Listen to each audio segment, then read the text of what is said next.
Happy Monday and welcome to our third week of the Quarantine Creative Challenge. Now I am running low on watercolor paper, so I'm going to use a very thin, narrow strip of watercolor paper. And as I start doing this, I'll talk you through our prompt, but I really want us to focus today on vacation. And you can be creative. If you're running low on supplies, maybe think about using marker or mixed media, or you can paint acrylic on cardboard, or do interesting shapes like my long narrow shape as I run out of paper.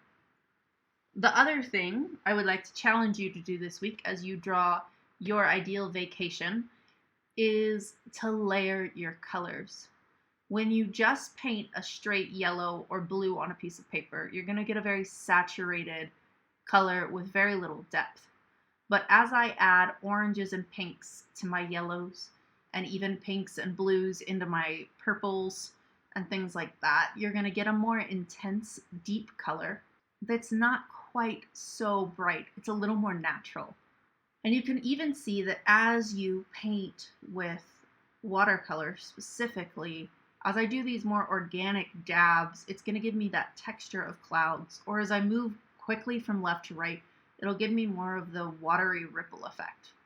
So you can use the direction of your stroke, whether it's with pencil or marker or paint, to kind of mimic a feeling of a material without having to be too detailed.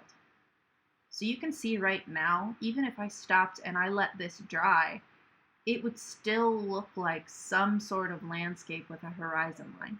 Now it's very abstract at the moment, and I do want to go back and add more detail, but you can stop wherever you want. If you're having a hard time thinking about what you want to paint or draw based on the prompt vacation, think about where have you been, where do you want to go, or even where's a dream location. It doesn't have to be a real location. Today, I'm painting what I think it would look like to go to the Black Sea at night. So I'm going to put a little bit of stars in the water and some stars in the sky. So you can see here, I'm putting a moon in, and I'm using watercolor pencil today, but I'm also pulling in a little bit of acrylic paint. Now I'm going to go back and I want to know that I'm at the beach. So I'm going to put a palm tree.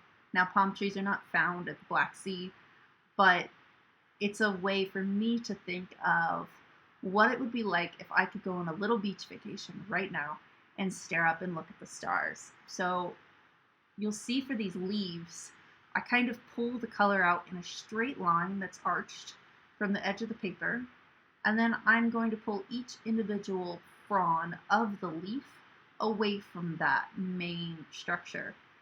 And then I'm not afraid to layer. I'm even going to use black since this is a nighttime painting. That is normally something I avoid, but I really do want that depth of color. So there again, I'm going over another layer of leaves, and you can see how I kind of do that pattern. So if you water down acrylic like we did last week, you can get a watercolor effect, but unlike watercolor, you can actually paint lighter on top of darker instead of just deepening the color. So I'm going to get some really good waves in here and stars and that moon because I want it to be kind of contrasty since it's at night. Another reason that you could use marker or colored pencil is because you don't have to wait for it to dry like watercolor or acrylic. So it's going to give you a little more options to go quicker if you're in a time crunch, or if you don't have thick enough paper or anything like that.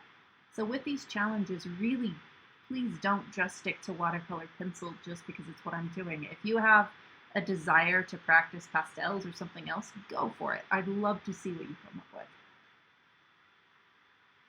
Okay, so we are done, and I'm going to give you one close-up of my ideal vacation before we end this week. I can't wait to see what you'll post, and I will see you again next Monday.